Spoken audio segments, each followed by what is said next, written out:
Maqaan kiyya Lalisaa Barcoo Boruutiin jedhama. Dhalatuma aanaa Fantaallitti asumatti dhaladhee asumatti guddadhe. Mee sirna bultaa qalaatu geggeeffamaa jira. Sirni amma geggeeffamaa jiru kun maal jedhama? Yoomirraa ka'anii as qubatanii sirna kana eegalu? Tole sirni amma geggeeffamu kun sirna bultaa qalaa jedhama. Kan inni asitti geggeeffamuu eegale mariirraa eegalee jalqaba. Mariin kun marii warra gabalaa yookaan immoo warra iddoo gadaa keessa godaananii walitti qabamanii bakka tokko jiran irraa eegalee ka eegale immoo naannoo ji'a 3 ji'a 4 dura qophii kanaaf kan taasisaa turanii san booda marii sun iddoo gadaa keessatti erga mari'atameen booda tuuta jedhanii akka tuutatti mari'atamee akka tuutarra dabree immoo akka biyyatti mari'atamee akka biyyatti jechuun tuuta 5 jechuudha. Erga tuutti 5 guutuun mari'ataniin booda guyyaan godaannaa murtaa'ee guyyaa kam godaannaa kan jedhamu jiin isaa beekamaadha. Ji'a beekamaa san keessa immoo yeroo baatiin itti baatu fi yeroo dukkan durrisaa jedhamee dhaha qaba. Dhaha mataasaa dhaha Oromootiin kan deeman malee guyyuma kana nu mijatanii guyyaa barbaadanii miti. Kanaafuu baatiin gaaf kam baatii gaaf kam goobantii jedhanii amma akkuma har'a garuu goobanni kun har'a goobane har'a argine. Kanaaf guyyaa isaa eeggatee jechuudha kan deemu.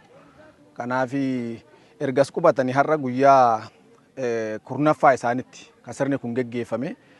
Guyyaa asirra turan sangaa sirna garaagaraa geggeessaa turanii sirnoota garaagaraa biratti immoo qophii garaagaraa keessummoota har'asitti dhufan kana simatuudhaaf maaltu nu barbaachisaa akkamitti qophoofnee keessummoota keenya simatuu dandeenya kan jiran waan guuttatuu qaban guuttataa turanii.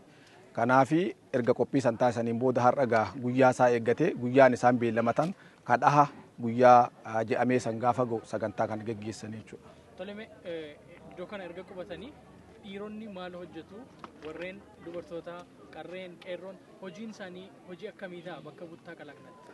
Tole bakka buttaa qalan kanatti akka waliigalatti iddoo gadaa keessatti yookaan immoo sirna gadaa kana keessatti dhiiraa fi dubartiin gahee wal fakkaataa qabu. Walqixxummaan dhiiraaf dubartiillee baay'ee beekamaadha as keessatti. Maafi amma gaafuma godaanna guyyaa lafa kana dhufuudha. Isaan kol baay'ee godaananii lafa kana dhufan irraa eegalee gaafa jalqabachi godaanan karaabichi dura fe'amu karaabicha ganda abbaa bokkuuti. Karaabicha ganda abbaa bokkuu san keessatti haati bokkuu hanga fe'attutti yookaan immoo karaabichi ganda abbaa bokkuu haati bokkuu meeshaa san gadi fuutee yookaan immoo warri fe'uuf sun haga fe'utti teessee ilaaltii hanga karaabichi sun fe'amutti hoo fe'uu baatan isin yoo barbaade itti dhiiftee taa'uu dandeessi. Kanaaf jecha warri kun karaabicha isaanii fe'atuudhaaf dursa ka'isii fe'u. Erga ka'isii qophaa'een booda warri kun ittuma aansee fe'ataa jechuudha. Gaafa as dhufanis akkuma san dursa ka'isiittu hiikama. Har'as akkuma argine amma sagantaa Amayyoo fi sagantaa Dambaleetu ture. Sagantaa Amayyoo fi sagantaa Dambalee keessatti Dambaleen ka dhiirati akkuma reefuun tana ilaalaa turtan warri dhiiraa akkamitti sirna gadaa kan akka tissaa turan daangaa isaanii akkamitti akka tissaa akka turan gootonni wareegaman akkamitti akka wareegaman kaasanii seenaa san wal yaadachiisanii faarsaa turanii warri dubartootas immoo warri dhiiraa akkamitti akka sirna gadaa kana tissaa turan gootonni dabarsan akkamitti akka dabarsan dhiira qofa osoo hin ta'in dubartootumti illee gaheen isaan taphataa turan maal akka ta'e walitti kaasanii seenan kun maafi sirni gadaa kun akkasumatti miti kan lafa kana ga'e yookaan immoo kan dabree dhaloota kana qaqqabe gatiin baay'een itti kaffalameeti. Kanaaf immoo seenaa san dagatu osoo hin ta'in wal yaaddachiisaa warri itti aanu ka gadaa kana fudhatu illee akkamitti akka itti qophaa'uu qabu akkamitti gatii kafalee gadaa kana akka tissuu qabu wal yaadachiisaa godhan. Kana keessatti Dambalee saniif gaafa ba'uudhaaf deemanii obboleettiin abbaa bokkuu sagantaa kana ka jalqabu ishiidha. Sagantaa Dambaleedhaa kana. Akkuma yeroo godaannaa sanga Dambaleenis Amayyoonis ka jalqabu ganda abbaa bokkuurraa eegalaa. Ganda abbaa bokkuu jechuun kan amma arginu kana yeroo sanii obboleettiin abbaa bokkuu kuni tarii galma kanaa baatee galmatti aanu keessa taa'uu dandeessi yookaan immoo galma sadaffatti dabartee bakka wayii taa'uu dandeessi. Kanaaf yeroo san keessummaan oliin galtu waan ta'eef balbala dura teessi waan ta'eef keessummaa balbala dura teessu san keessummaa gumaata fiddee ala jirtu san daftee akka ol galtuu fi jajjabiin obboleettii abbaa bokkuu tana barbaadanii bakka jirtu fidanii akka isin sagantaa kana eegaltu godhanii jechuudha. Kun ka agarsiisu walqixxummaan qe'ee tana keessatti hangam dhiira fi dubartii keessatti illee akka walqixa ta'e argina. Akkasumas immoo warri dhiiraa amma jajjabiin jiru qe'een kun isaaniin to'atama. Qe'een kun maaltu jira maaltu guutame keessummaan teenya dhufte tun immoo bifa kamiin eegamaa jirti kajuu amma nuti asii sagantaa garaagaraa geggeessaa jirra. Jajjabiin garuu naannoo kana hundumarra naannanii uummata kana eeguu jechuudha. Gahee isaanii bahaa jiru jechuudha. Warri dubartootaa immoo keessummoota dhufe kaan ni uwwisu abbaa manaa wajjin ta'anii kaan immoo itti dhi'uu jechuudha mana keessa. Kanaaf hundumtuu gahee walqixa qabaa jechuudha as keessatti. Toleme ijaarsota hedduutu jira, galmoonni jiru, akkasumas immoo bakkeen horiin keessa qubattee jirtu illee ni jira. Bifa kamiin ijaarama? Maal ibsuu barbaadameeti saawwis waan as jirtuuf jechuudha? Tole sirni gadaa gaafa jennu gadaa waa sadiin gadaa jedhamti. Tokko dubartiidhaan gadaa jedhamti, tokko looniin gadaa jedhamti, tokko dhiiraan gadaa jedhamti. Waan sadeen kana amma asii qabna. Loonni jiranii, dubartiin ni jirti, dhiirti ni jirti jechuudha. Kun sadeen jiraannan gadaan guutudha. Maafi akkuma argitan wantoonni asitti ta'aa turan wanti argaa turre. Fodurraa kaasee hanga wanti asitti hojjetamutti amma foduun dhakaan ni jira, dhakaa san irratti dhoqqeen ni jira, heddiin loonii ni jirti. Wantoonni kun hundi hoolaallee bu'aa loonirraa argamanidha. Kanaaf achi keessatti hiddii sunillee hiddii loonitti maqaan isii hiddii maqaa garaa maciraanii yookaan immoo waan hormaataa agarsiiftuuf wantichi itti hojjetan suni gadaa fi loon hagam hariiroo waliin akka qabanidha kan achi keessatti garuu. Lammaffaa immoo amma ganama gaafa kaanu warri abbaa bokkuu gaafa korma qilxuu qaru amma korma qilxuurraa erga eegalaniin booda karaa korma buttatti dabruu jechuudha. Kanaaf kana hundumaa gaafa godhanii loonirraa malee waan biraatii miti. Dhiirti immoo sirna gadaa kana keessatti gahee akkam akka taphataa jirtu walumaanuu argaa jirra. Dubartiinis immoo manni dubartii malee akka hin bareedne walumaan argaa jirra jechuudha. Kanaaf kun hunduu walitti dhufee sirna gadaa kana sirriitti bareechee jechuudha. Kanaaf wanti immoo asitti jaarman amma asitti agarru kun sirna gadaa kana bareechuudhaaf jaarmaa jaarameedha. Amma asitti manni kun tarjee qubatee gaafa jalqabaa amma kolbaay'ee gaafa jiran fakkeenyaaf osoo dhuftanii ilaaltanii akka amma dhaabbannaa keenyaa kana yookaan immoo geengoo uumanii qubatan yeroo sanitti. Maafi geengoo uumanii wanti qubataniif qilleessichi gadduu yookaan immoo bineensi dhufee walakkaa bu'uu hin danda'u, namni karaa deemu tokko walakkaa bu'uu hin danda'u, abbaan barbaade dhufee mooraa san seenuu hin danda'u, warra wajjin jiru san qofa jechuudha. Mooraa san keessatti kan wal hoogganuu danda'u, ergaa walii dabarsuu danda'u, isaanillee gaafa mari'atan mooraa sanii alatti osoo hin ta'in walakkaa isaanitti kan mari'atan. Iccitii isaaniitis walakkuma isaaniiti, dhaamsi isaaniitis walakkuma isaaniiti, erga isaanirraa baheen booda kan uummata bira ga'u. Malee iccitiin isaanii alan ba'u wanti barbaade gidduu isaaniitti akka barbaadametti ta'ee alan ba'u jechuudha. Kanaaf akkasitti qubatanii gaafa as dhufan immoo amma tarree wanti tarree jedhameef tarree galaniiti kan isaan qubatan. Kanaaf har'a immoo waan kana tokko keessummaa simatuuf deemu lammaffaa sagantaan kun sagantaa akkuma waliin jenne amma goobaa kennuuti. Sagantaa goobaa kennuu kana keessatti muuxannoo warratti aanu waggaa lama hafe sana qooduudhaa deemu waan ta'eef har'a banaa godhanii keessummaan ni sheenaa jechuudha. Keessummaadha balballi banaadha tarjee qubata keessummaan karaa barbaade seenee har'a simatamaa jechuudha. Kanaaf qubsumni kunillee kan mul'isu sirnicha wajjin wal qabata malee cal'ifameetuma haalumti mijateedhaaf yookaan immoo akkatti haa qubannu jedhamee wanti osoo hin ta'in sirna gadaa wajjin waan wal qabatudha jechuudha. Akkaatumti qubsuma teessuma mooraa horii deebisee kan namaa deebisee amma manni kunii fi wanti amma galmi asitti ijaaramuu fi manni jireenyaa garagara. Kun amma galmicha sirna kana qofaaf ijaarameedha.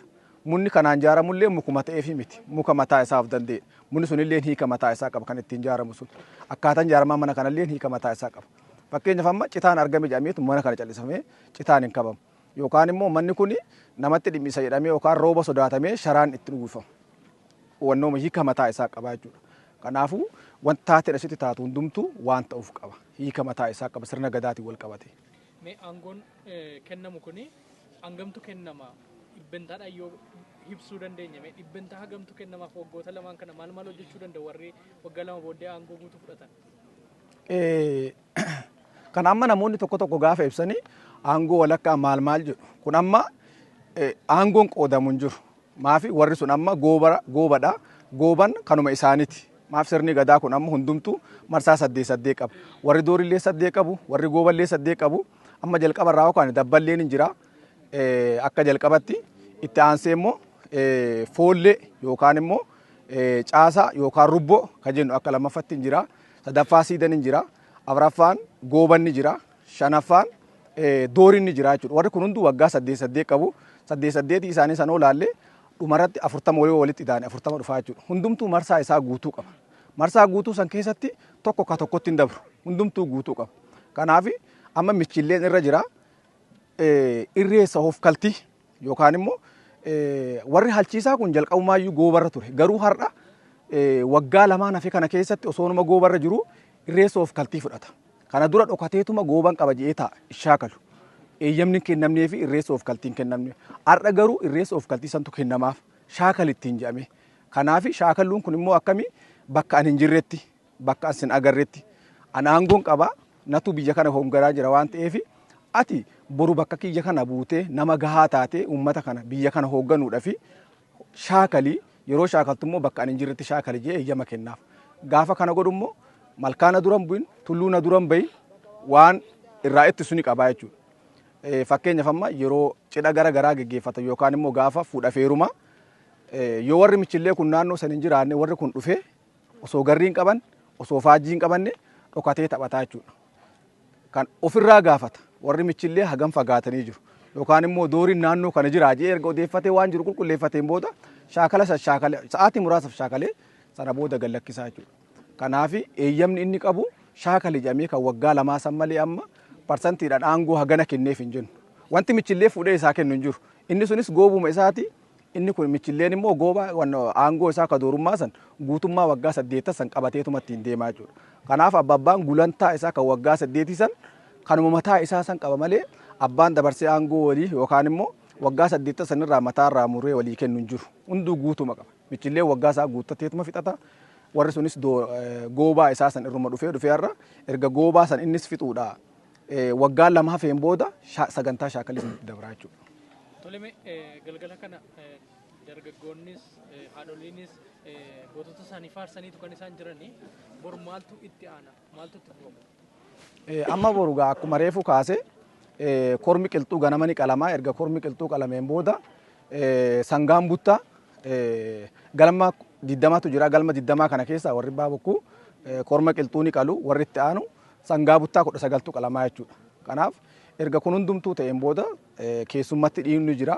Sana booda warri fakkeenya warri dabballee taphatan ni jiru.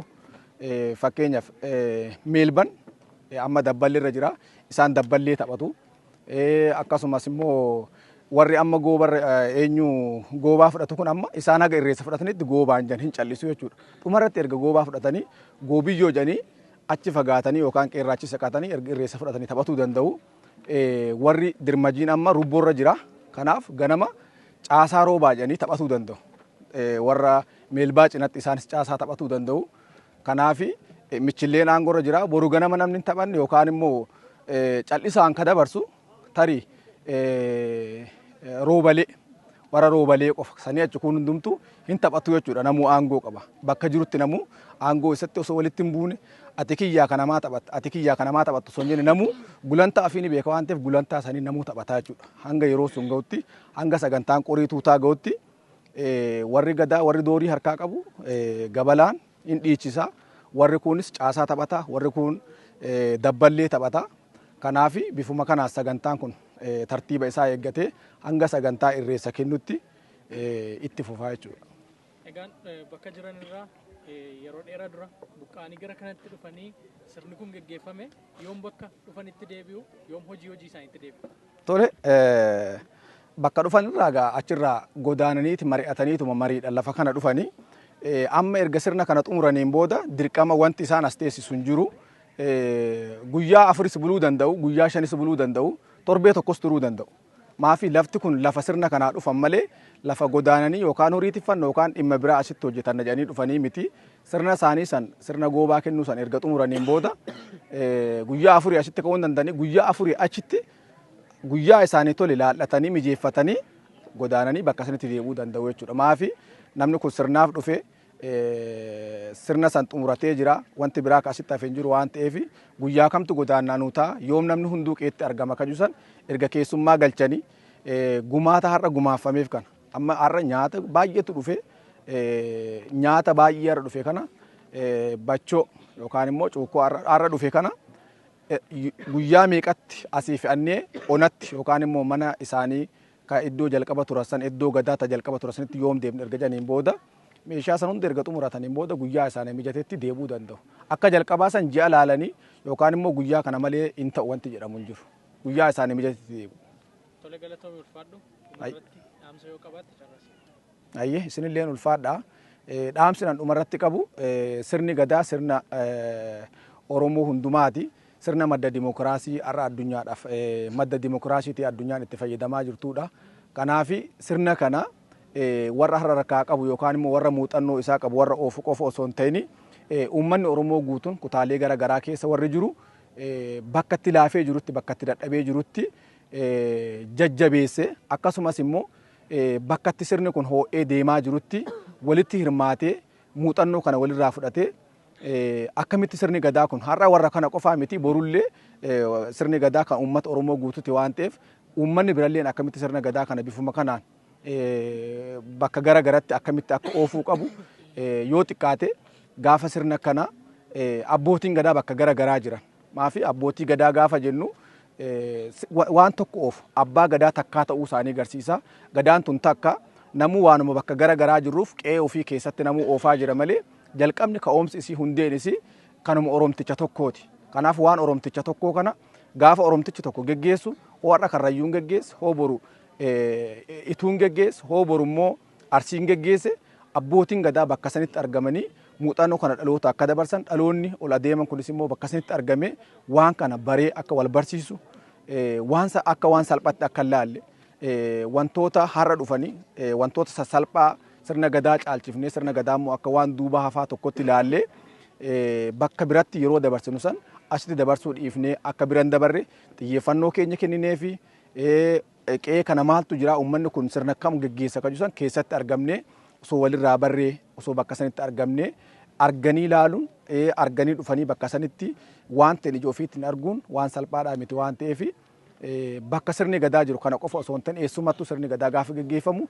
keessumaa dhaloonni ol adeeman kun bakka sanitti argamee muuxannoo sirna gadaa kana haa hubannu abboota keenya ol adeemota keenya haa waarraa barruu dhaamsa jedhuun dabarsuu barbaada.